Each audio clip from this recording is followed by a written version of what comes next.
If you have a lot of devices on the top of your dash, it might help to run some cables up there. So I'll show you how I did it. I've decided to run USB-C cables up there since it's kind of future-proofing the whole thing. And if I need a secondary power adapter or connector, I can always put a pigtail on the end of it, like if I want to recharge my Garmin InReach. But my phone mount is USB-C, which is the Bulletpoint wireless charger, and my action camera is also USB-C.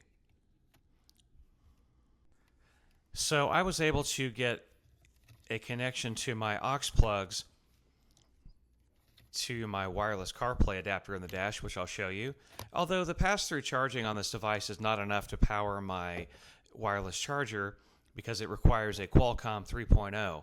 So I've actually decided to, in addition to taking this apart, to get power to that wireless adapter with a Bulletpoint port, which is a Qualcomm 4.0, to get the wattage really required to charge my phone adequately. You'll start by pulling the corner out of the air conditioner controls that meets the grab handle on the passenger side, and try to pull straight out. There's a series of white clips that hold this section in. The little screws on the front of the air conditioner controls are decorative, and if you try to put a Torx bit in there, you're just going to tear up the plastic.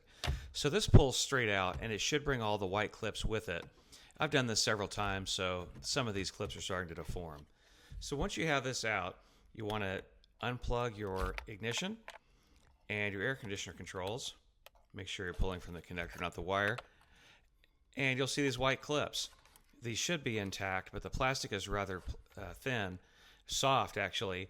So, like on mine, you'll see it's deformed this one and the white clip is gone. That's actually the clip that goes in next to the grab handle, and it's still in there. So now it's in the dash. Anyway, I'll have a link in the description of where to order more of these. They're expensive if you buy them from Mopar. There's a knockoff from Amazon that works really well.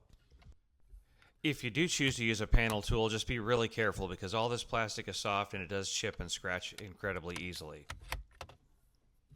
So in addition to pulling off the snaps, you'll have to take off a series of, I believe it's 7 Phillips head screws. There's one at the top of the cluster of the window controls.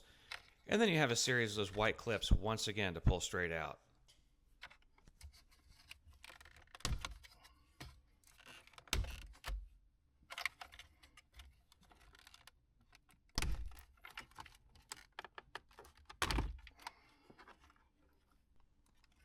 And in order to get the wire from my aux connection to my wireless CarPlay adapter, I've routed the wire under the lip in the front of this panel here. Unfortunately, it's a little bit off this frame. You can see the wire going into the pocket. That pocket unscrews from the back, and I've drilled a small hole in it so the wire can come out of the top, so it's not visible when you look in from the inside. And that wire will go up into my dash cluster to my wireless CarPlay adapter, which I will show you in just a moment. It's actually command strip velcroed behind the infotainment display. This section I usually lay face down, careful not to scratch it, so that it's out of the way and I don't have to unplug all those plugs. So now you'll unscrew 2 Phillips head screws on the bottom corners of the bezel, and then the bezel will pull straight out with a series of orange clips, which should come out with the bezel as well.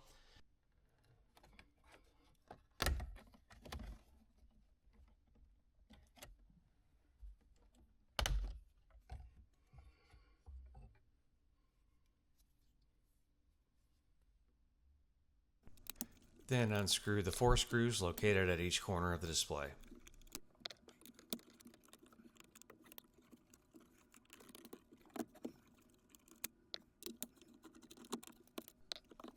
Once the screws are out, the display pulls out and forward, and it should hang fine from the wires that are in the back of it without doing any damage. The Bulletpoint Rubigrid has 6 screws that hold it into the mounting plate, 2 on each side and 2 in the center. Once you remove these, you can take that plate off and you'll have access to where I ran the wire up into the dash. having dedicated wires per device is a good thing, nice for convenience. And if you ever have a cable fail, they're close enough together that I could use one to power the other device in a pinch. I'll show you in a moment, but the Bulletpoint charging device I'm going to be installing has two ports, one of them being Qualcomm 4 like I mentioned before. But this way I'm going to have the adequate voltage to charge these devices instead of relying on the low wattage output of my CarPlay adapter. Here's the hole which I drilled in the dash. It's actually just forward of where the heater duct is. Make sure you don't drill into that. So measure twice, cut once, so they say. That's the heater duct right there. There's my wireless CarPlay, a CarLink Kit 3, which is command stripped to the support of the internal dash there. There it is. Command strip. And here are the USB-C cables I'm using, which I'll be running up through the dash. Pretty easy to get to with the display out. I'd like to run wires behind all the factory wiring, so if there was ever a problem, they're not having to figure out what I did, because it's all hidden by the factory wiring. So just doing a little plumbing here, getting the wires up and behind the wiring in the dash. So I can run the wires down to my Bulletpoint 12-volt power supply, which is a dual port USB-C and USB-A. And there will be a link in the description for that, as well as everything else that I'm mentioning here in this video. This is the power supply, and as you can see, it's too deep to mount in the tray at the top of the dash. That's why I decided to bury it down in the dash. I chose to get my power from the cigarette lighter, which is right here. And I'll find a way to stick the adapter back in there. So with the wires run, I'm actually going to put my wireless CarPlay adapter back in and screw the display back in just to give myself some more room to work with the wiring down at the power port.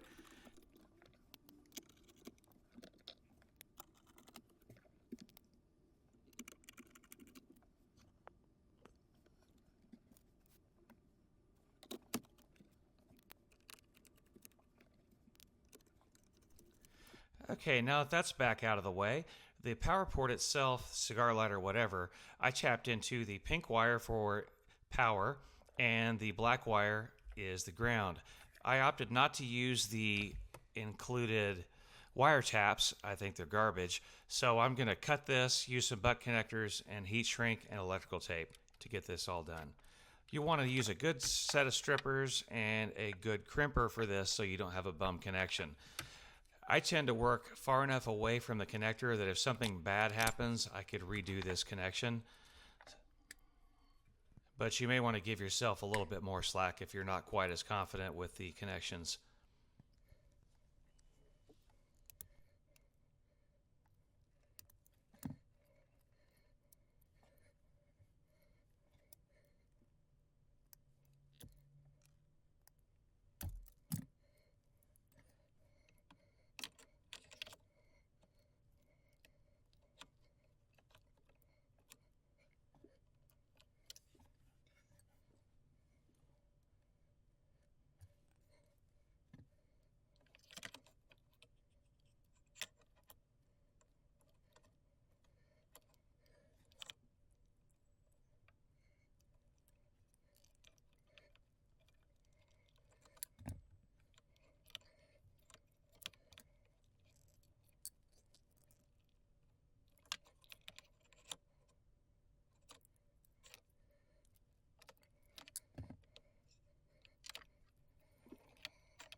Once I made the USB connections, I decided to find out where the location was going to be and zip tie it in place just to keep it from wiggling loose once it's all put back together.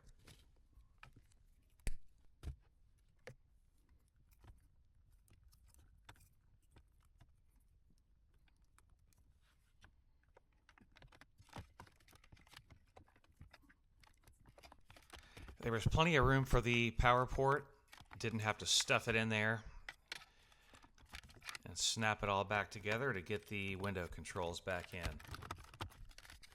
Oh, and whenever I ran my wire to my aux port here, I was able to get the wire to stick out of the way by using a thin strip or a piece of alien tape to hold that on. This does a pretty good job of hiding it. Alright, just putting the screws back in and we'll be ready to pop in the ignition and air conditioner control plugs. Oh, also, some people intercept the USB connection with one of these adapters in the back of that so they don't have to use a cable in the front at all. I found that if I did that, I got an error code on my screen. It worked, but I didn't feel like living with that error code. Alright, so I'll have to bend this back into place and put another white clip on this section. Here's the part. That'll be linked in the description as well. Those are the white clips. Even though this tab on the panel looks a little chewed up, it'll still hold the white clip pretty well.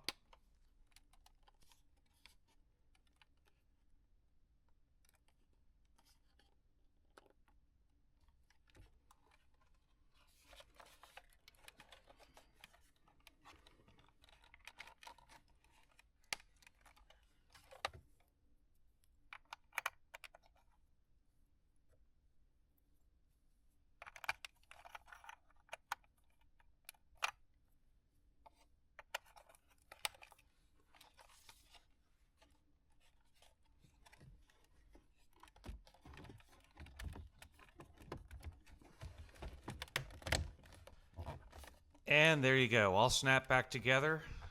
Just need a little function check. We'll be finished. Hey, thanks for your time, and I'll see you out there. If you've got to tackle one of these jobs, I think it's worth it. If you have any questions, hit me up in the comments.